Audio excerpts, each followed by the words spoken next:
Welcome to the Jatropha Harvest Experience Costa Rica, a first-of-its-kind 4-day event dedicated solely to the propagation of knowledge in Jatropha biofuel farming. Haven't heard of Jatropha? You soon will, because this unassuming little plant is about to change the world in which you live.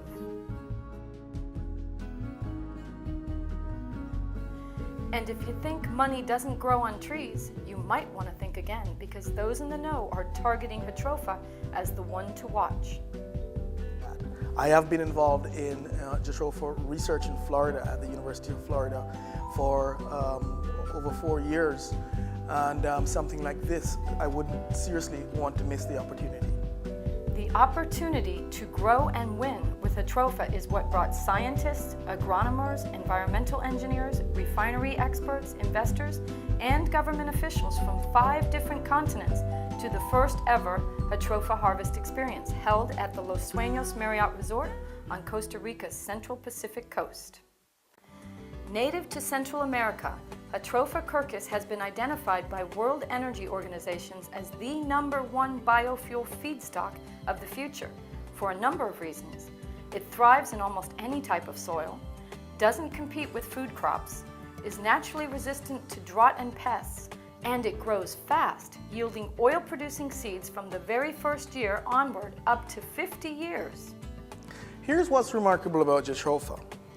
The first thing is that it's not yet a commercial crop. So we are actually talking about something that's largely undomesticated. Now, if you can take that undomesticated species and compare it to highly commercial cultivars and hybrids of corn and soy, which are the leading alternative energy biodiesel producers, and you're coming up with a comparison that's like a night and day, this undomesticated crop is outcompeting these commercial crops, then we're onto something. And that's why Jatropha is absolutely important. And it's why the world is just waking up to the huge potential of the humble Jatropha tree, used for years along fence lines in Costa Rica. Year after year it bears fruit, which holds seeds yielding oil that can be used as a biofuel in any diesel engine, and also as a jet fuel too. Well, the demand for jet fuel is enormous. It's in the neighborhood of, I think, 16 billion gallons per year. And it troubles me sometimes when I think of the $700 billion plus that the U.S. sends to foreign countries for fossil fuels. Why don't we try to keep that in our own country, or in countries that we're friendly with, to try to boost their economies? It's a perfect opportunity for us to really grow an industry and create jobs. And with oil content as high as 40% plus, this green fuel of the future has the world in a feeding frenzy for more information. That kind of basic information as to the characteristics or the agronomy of the plant is what's needed. What we really need to do 2 things, really, to improve the species, to bring it really into cultivation, because at this point in time it's more selection and there's very little improvement. So there are a number of traits that can be improved through breeding. One key is starting with a natural genetic strain from where the plant originated in Costa Rica, a country renowned worldwide for its amazing biodiversity. And with the world clamoring for more information on this promising new old plant, Harvest Experience attendees convened on the Costa Rica Seed Company's 200-acre R&D farm, dedicated to making the world a better place with Jatropha. For 3.5 years now, this operation has been conducting tests to determine optimal conditions for planting, pruning, intercropping, harvesting, processing, and oil extraction. Co-hosted by United Biofuels of America, this event shared for the first time with participants what works, what doesn't work, and what works even better. The goal was to share knowledge, dispel myths, and provide accurate information about this cash crop that has even more lucrative benefits with its byproducts, including natural medicines, latex, glycerin, fertilizers, and organic mulches.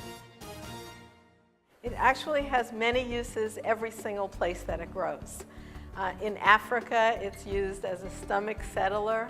In the islands, it's used as a natural lantern. I've seen it used that way in Jamaica. So it actually has been a plant that's had both medicinal, spiritual value, as well as agricultural use throughout its history. I think it's more recently that we have found that it can be so compatible with diesel engine use, which is very exciting. Even more exciting, recent testing by Applied Research Associates Labs found unprocessed Jatropha oil from the Costa Rica Seed Company's plantation yielded an almost exact match of key markers for J8 jet fuel, making it the most promising candidate for biofuel substitution in the multi-billion-dollar aerospace industry. In terms of the specifications you have to meet to produce a fuel, jet fuel is one of the hardest fuels to produce. Currently, you do need to mix it with petroleum fuel to get it to meet the specifications. So it needs to have low temperature properties, it needs to have a certain amount of energy density, and most of the processes that are used currently for biofuels do not meet those specifications. And we were even having trouble getting a sample of Jatropha oil. We had numerous people tell us, sure, I can get you a sample. And it wasn't until we met Danny and Ed from the Costa Rica Seed Company that we finally found a good source. Now the sample Costa Rica Seed Company gave us was perfect. It met the requirements that we had in terms of fatty acid content, and we are able to meet all of those specifications with our process without any blending whatsoever. So it's really considered a drop-in replacement. It could completely replace petroleum-based fuels, or it can be blended if you choose. The bottom line, not only can Jatropha help your bottom line, it can also reduce your carbon footprint at the same time. And since the industry is still in its infancy, there's only one way for it to grow. There's no way but up. Everything else in the past that we have worked with scientifically has shown increases in yield, both in terms of biomass and in terms of oil. Although it's largely undomesticated, it compares well, and what the future holds for it is significant. In all areas of contention, it really is showing up everything else, and it's ahead of the game, and that it already is a major contender, and it will be even more so of a contender over the next 10 years. The fact that Jatropha curcas has never been a staple crop that has had biotechnologies trying to genetically improve it doesn't mean that it can't just overwhelm other plants in its industry. It is definitely the leader of the industry. Large-scale plantations are already being developed in Central America, South America, India, Africa, and the US. Yet Jatropha's strongest strain still sits right where it originated, in Costa Rica.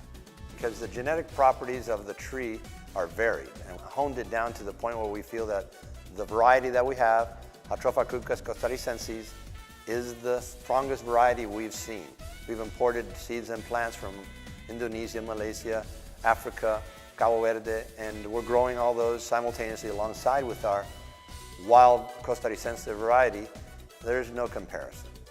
If you'd like to know more about Jatropha or have vital information to share, join us in Costa Rica for the next Jatropha harvest experience, where we can work together to meet the energy needs of our future and rise to our million-gallon-a-day challenge.